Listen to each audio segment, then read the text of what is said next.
Live from Liverpool, The Dark Paranormal, Season 16.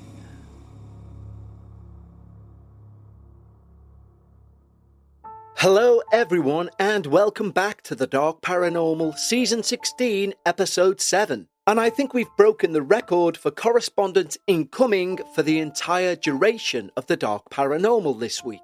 And it's ranged from theories about episodes we've previously aired, to your experiences, to just comments in general. And we want all of that. I can't reiterate how much I mean it when I say the words, "This is your show." I am simply the conduit to repeat your experience to an audience of open-minded listeners. And yes, we've had a few emails asking, are we still accepting submissions for Season 17? And the answer is always yes. Let's just say on record, always send your submissions in anytime. You don't need to wait for me to call out for an upcoming season, as I have done. You can send your experience anytime to contact@thedarkparanormal.com. You see, this show has become something very important to me because it's turned into something I never perceived it would. And what I mean by that is the support it seems to give people who have experienced something they can't explain. And also, there are no experts in the paranormal field, but being into the subject from the age of 8 and reading everything that I can long before the internet came along, I did think I had a good rounded knowledge of the paranormal. But this season in particular has shown me that my knowledge is nowhere near what I thought it was. Indeed, there are things out there, it would appear, that I couldn't even comprehend. And when I say the show helps people who've experienced things, I'm not saying that from my mind, I'm saying that from the many emails we receive each and every week saying I can relate to XYZ about a particular experience. And as we head down the final straight for Season 16, it's made me realise not only is the show helping people, not only am I learning new things, but together we're also building a historical, almost, database of some amazing experiences in the paranormal realm. And again, I can only thank you guys for that. So please, if you have a paranormal experience or something you just want to say to the show or to maybe the listeners, drop your show a line by emailing contact@thedarkparanormal.com. Now, of course, I need to give a huge thank you to our wonderful team members over at Patreon. When you join our wonderful team at Patreon, not only will you receive every episode, be it a minisode, a debut, a finale, both ad-free and before everyone else, but you can also gain exclusive access to our Patreon-only podcast, Dark Bites. Dark Bite releases each and every Sunday of the year, even on the downtime between seasons, meaning you never miss that paranormal fix. And it's a 30-minute show made up of the shorter experiences that we receive. And there are currently over 60 hours worth of Dark Bites episodes for you to go and binge. But I say this each week, it's the truth. The best thing about our Patreon team is its community. We've assembled a wonderful group of like-minded paranormal enthusiasts, and we'd love to extend an exclusive invitation just for you. Simply head over to patreon.com/The Dark Paranormal. Just like the following wonderful new team members have: Lissaloo0909, Tracy, Sam Garza, Coco, Chandler, Naomi Klaus, Ren T, Shelterbug, Andrea Redmond, Aisha Lockett, Now and Zen, Mickey Walker, Paul Black, Pascal Quintero, Kirsten Lanaware, Lorna Monroe, Amy Shea, Kayla Likes, Britt, Jack Brown, Brittany Taylor, Tyler Jones, and Chenille Reen Greaves. Thank you so much for supporting the show, guys, and welcome to the team. I hope you enjoy all the early ad-free releases and, of course, access to the Dark Bite episodes. So, if you'd like to become one of our wonderful team members, head over to patreon.com/The Dark Paranormal. Now, for today's episode, I want to make a few things clear. Firstly, this episode should have been different, but the submitter, and it happens occasionally, has asked me to withdraw their submission.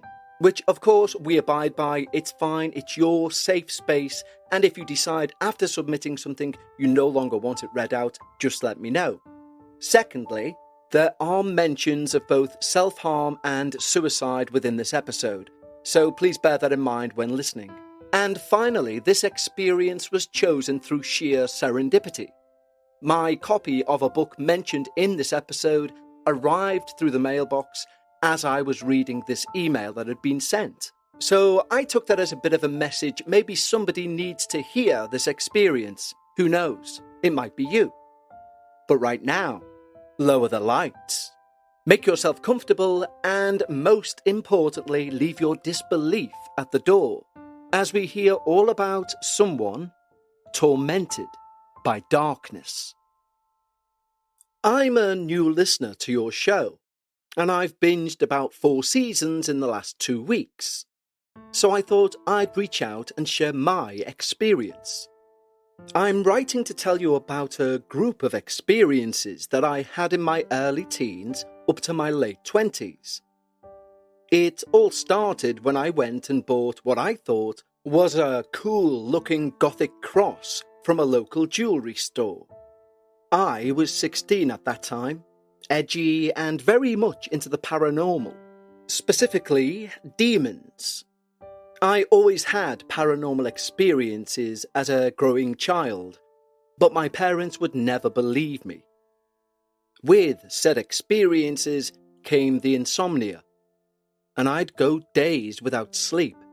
And when I did sleep, it was only for a couple of hours at a time. Very often there would be these nights when I'd be laying in bed, and I'd awake to see a woman stood in the corner of my room, just staring at me, not moving or saying anything. I was too scared to move, too scared to confront her. I guess we had this silent understanding. She was there and I was here. When I got my first paycheck from a new job, I went to the local jewellery store and bought a cross. Little did I know, on the back was one of the seals found in the Lesser Key of Solomon. I recognised it, but back then by no means did I think it was real. But I did get this eerie feeling from it. A few weeks went by before the paranormal activity started to worsen. First would be the scent of sulphur in my room whenever I'd go in. But rationally, I put that down to both me and my father smoking cigarettes in the house. But next, and this still sends chills down my spine today, I was trying really hard to fall asleep one night. And there was a growl that sounded like it was right next to my ear. And then the words, "Give it to me and you shall have your desires." I was very confused, but I was also holding the cross under my pillow as I was hiding it from my parents. Now, something you must understand about me is I was very suicidal back then. So that desire was for me to die. But I never acted on it. The following morning, I awoke actually forgetting that it all happened. But I was shocked when I found what looked like claw marks all down the arm that had been holding that cross. This now became a nightly routine. The growls, my mental health deteriorating. I didn't know what to do. I couldn't talk to my family, and I had no friends to talk to. I kind of just accepted this is how it's going to be. After a few months, I sought out help from an old classmate. I knew they practiced Wicca, so I confided in her what had been happening. And she stared at me and, in shock, told me she thought it was a hellhound. I couldn't take that seriously. A demon dog. That said, I really love dogs, so humorously I thought maybe it was all meant to be. She gave me a ritual ring, telling me she thought it would help in exorcising it. Around this time, I started to get ill. Maybe it was from an attempted possession, or the lack of sleep finally getting to me. All I knew is I had to try and get rid of this hellhound, or whatever it was. So late one night, I armed myself with salt water, thinking it would work as well as holy water. And I went into the room and started chanting firmly, holding my ground, and nothing happened. Well, at first. But soon, my ceiling fan light started to move slowly, and there were no windows open, there was no draft. And then the room got cold. I saw shadows dancing on the ceiling, spinning around the fan, almost like a shower drain. At that time, I felt like I was going to faint.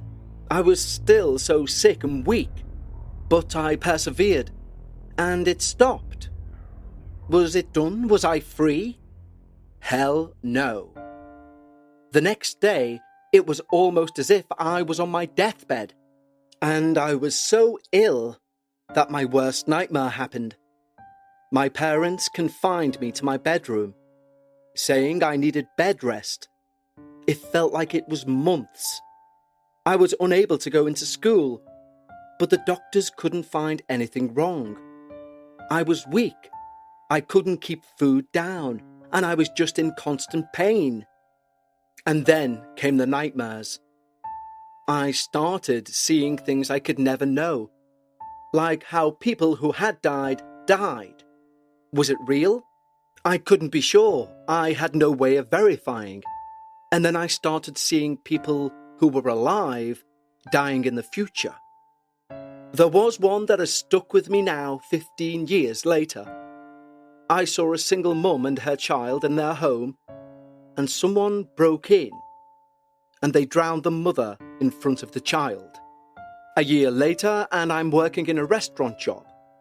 I see a grandmother come in with a girl around my age, and when this girl sees me, her face drops in a mortified expression. It was the woman's daughter from my dream. But how did she recognize me? I've no idea. The apex of this sickness, and what I still believe was an attempted possession, was a dream where I was stood on a crossroads with 3 other people. 2 out of the 3 were dead. The girl had her throat and wrist slit, and the guy had a bloody skull and was missing an eye. The last person, a girl, looked at me and said, "We are Legion. Join us. This is your last chance. We will not take you rejecting us again." She repeated it a few more times, and when I awoke, I was covered in sweat, and the smell of sulphur in my room was so strong I thought I was going to be sick.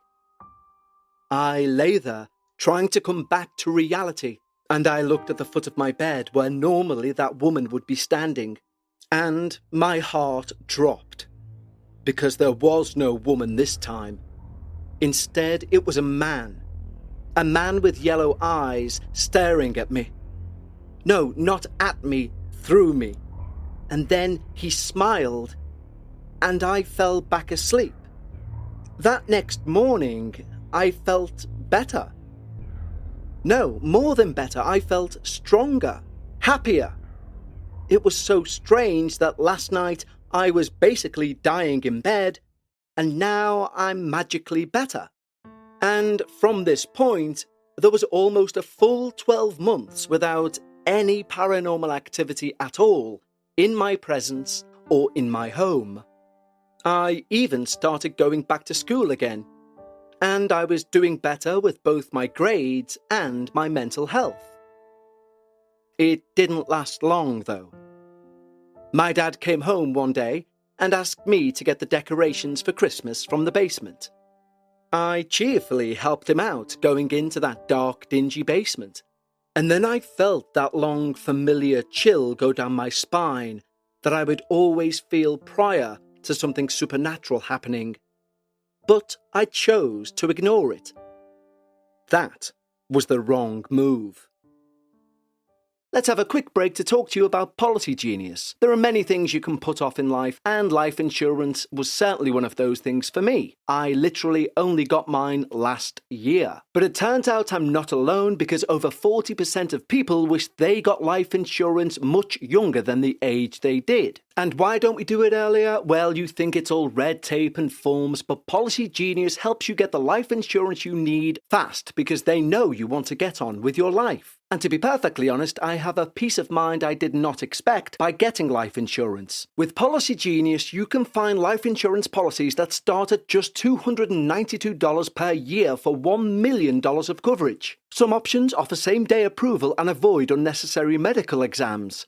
Policy Genius is set up in such a way it saves you time every step of the process. It lets you compare quotes from America's top insurers, meaning it takes just a few clicks to find your lowest price. Policy Genius is the country's leading online insurance marketplace, giving you unbiased advice from a licensed expert support team. They also have no incentive to recommend one insurer over another, so you can trust their guidance. And the thousands of 5-star reviews on Trustpilot and Google, well, they kind of prove that point, so don't put off life insurance, make it easy with Policy Genius. Head to policygenius.com or click the link in the description to get your free life insurance quote. See how much you could save. That's policygenius.com.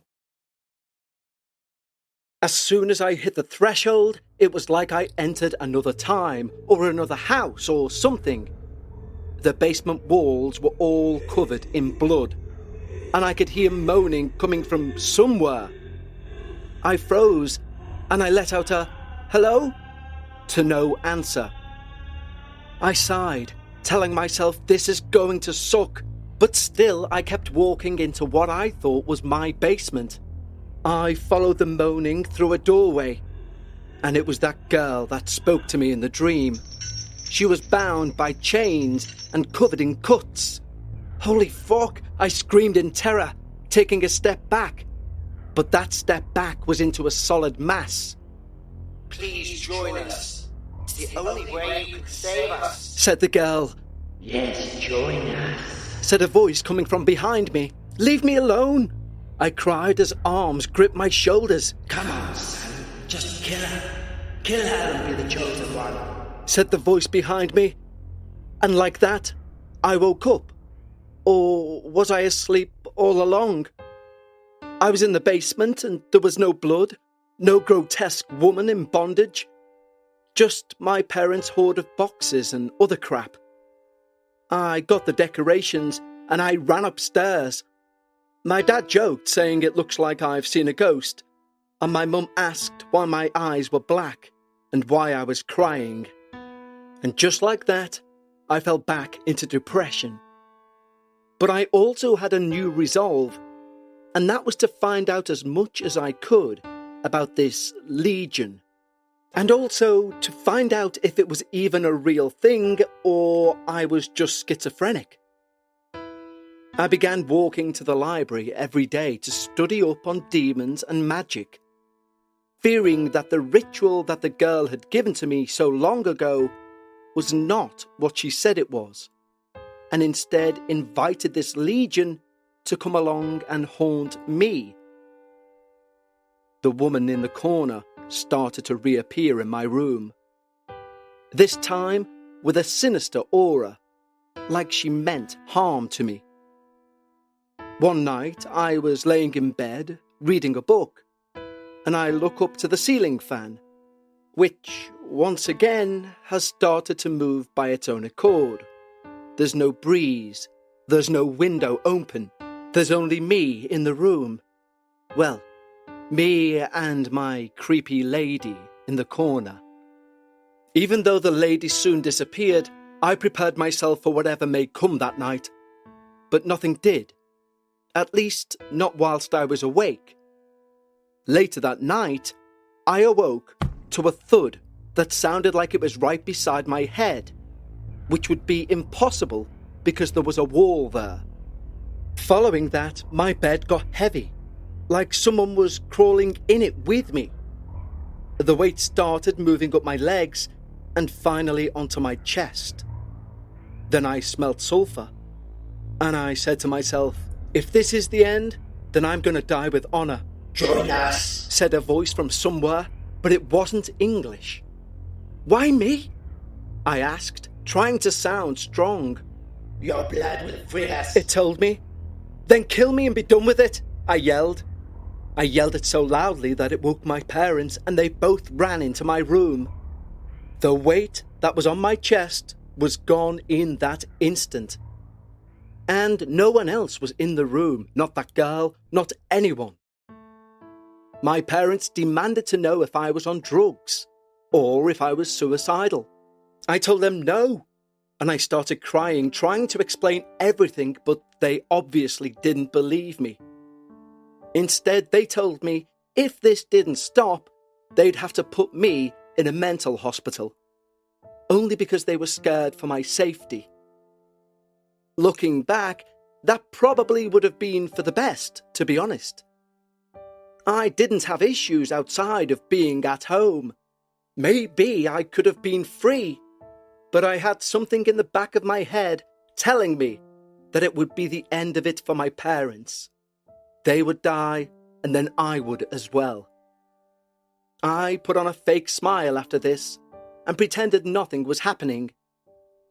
I began smoking cannabis at night, just to help me sleep, which not only did so, but also helped the dreams.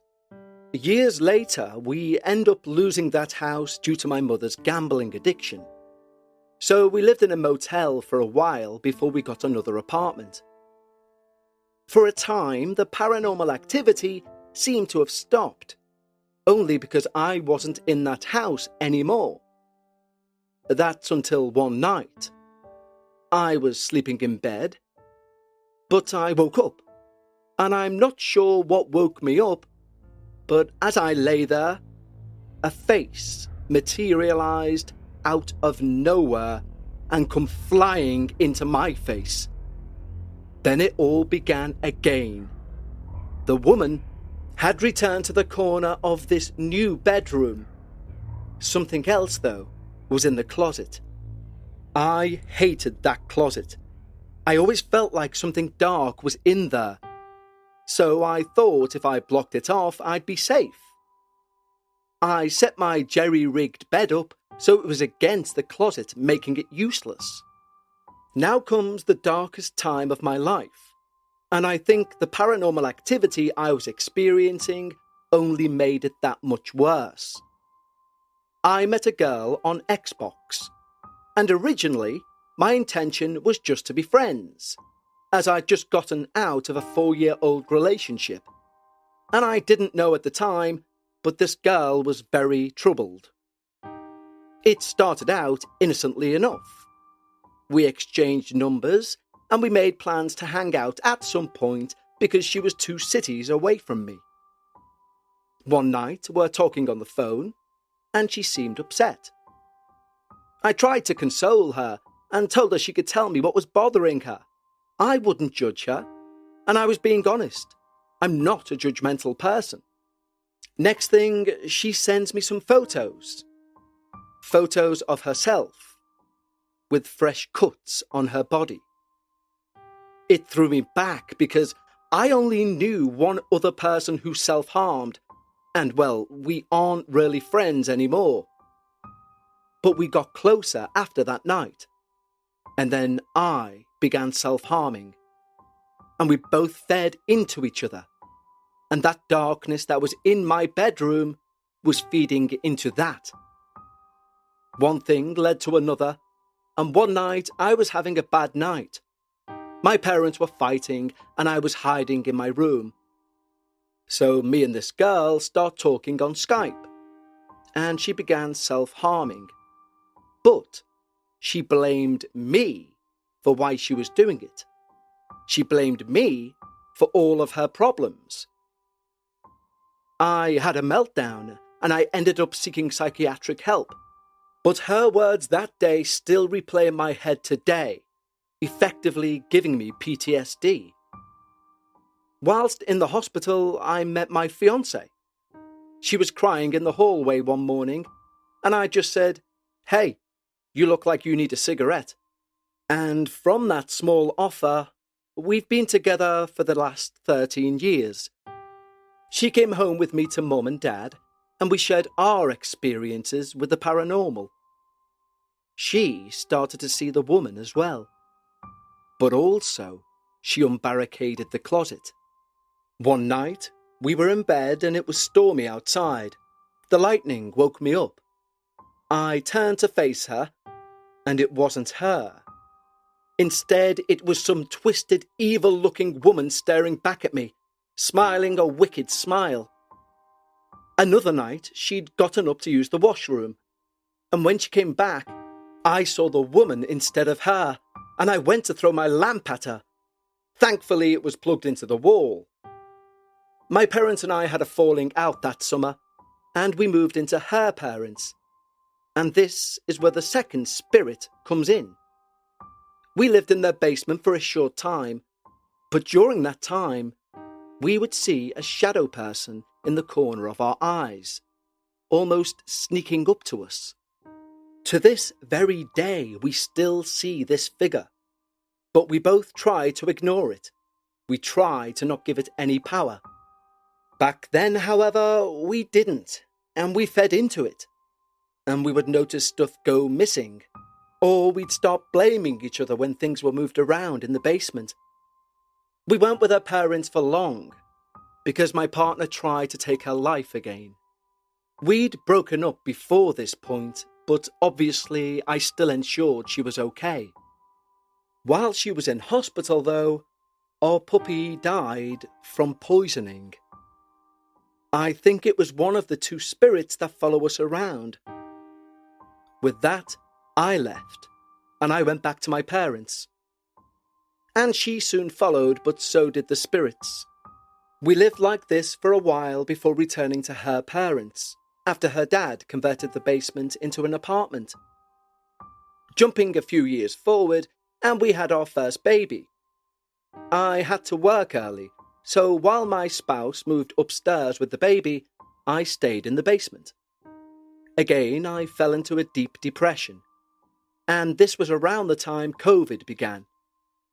One of the last nights I slept down there by myself, I remember waking up to banging on the door, but also to a man in a sky jacket standing by the door.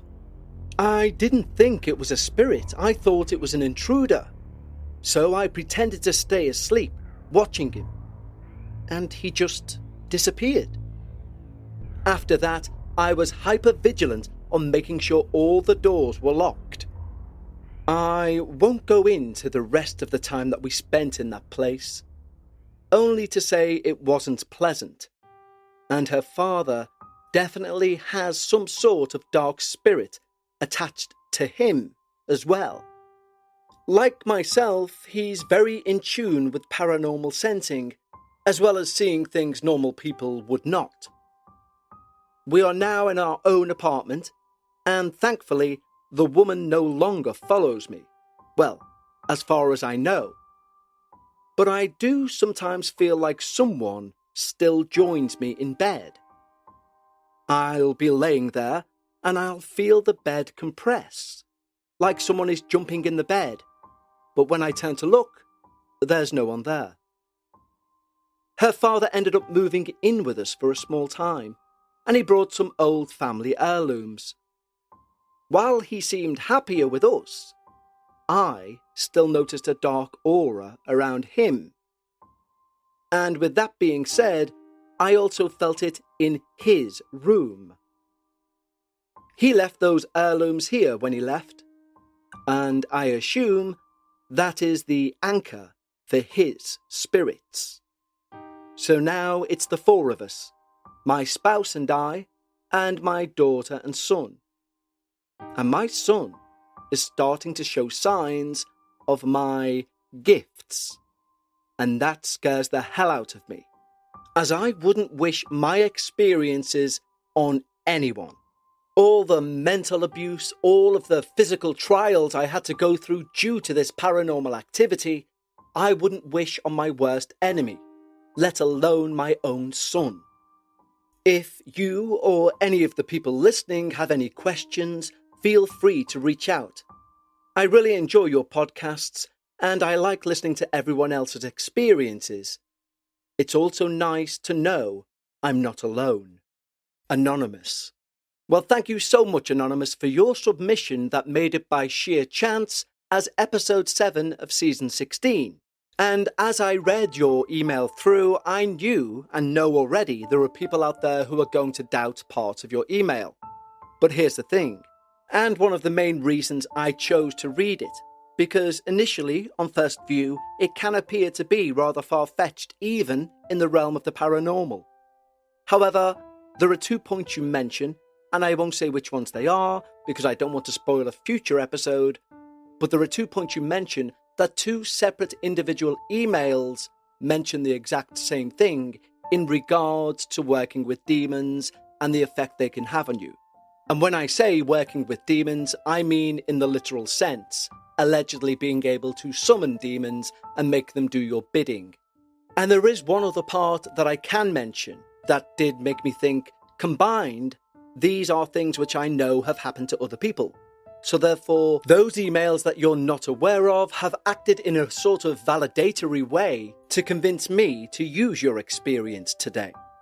And that third thing, and we've covered it on another previous story, is when somebody purposefully gives someone an alleged spell to banish a being or an entity, but the spell or rite or incantation that they've passed on, and they're fully aware of it, is to do no such thing.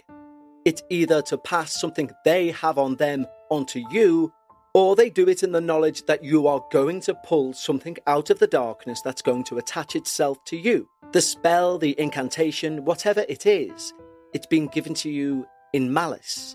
But it's certainly going to be a thought-provoking episode, because we all accept the idea of a lost dog who's passed away jumping up on your lap or your bed. But when we get into the realms of what our anonymous listener has just explained, we get into the realms of doubt or maybe casting aspersions. And my point being, we've really no right to do that. We're all entitled to our opinion, of course. And presented with respect, it's one hell of a debate to have. For me, it's the nuances within this experience which give it some credibility. For example, stating you hear a phrase in English, but you say you know it wasn't in English. That sort of individual specification would not be added on to a blatant lie. Again, that's just my opinion. But again, we're all entitled to our own. And part of me does believe also there is a world of difference between your bog standard haunting and when people start messing around trying to summon demons. I'm not saying that's what you've done intentionally, but you did recognise a seal from the Lesser Key of Solomon. And also, we don't know what that ritual was that was given to you by your alleged friend. But I do know, only from what you listeners have sent in, that demons seem to go for a certain type of person. And it's how you describe yourself. Someone who suffers with depression or has mental outlooks which are negative make for such easy pickings from that demonic realm, it would appear. So, Anonymous, once again, thank you for taking the time to write out and send in your experience for episode 7 of season 16. And one quick reminder to everyone, I appreciate that if you've sent something in and at the very last moment you don't want it read out, let me know and I will not read it out. But when, such as today, I receive that email the day before recording, it leaves me with much less time to do what I need to do. And therefore, if you're not sure you want your email reading out, don't send it in. It's quite simple. But I do urge you, I do say from the number of people who've said they've found it helpful, to write in your experience to contact@thedarkparanormal.com. For our Patreons, I will speak to you all again on Sunday for another instalment of Dark Bites, and for everyone else, I'll see you on Wednesday for a mini-sode. And until then, remember, when you're discussing the paranormal, always try and leave some of your disbelief at the door. And I'll see you next time, right here on The Dark Paranormal.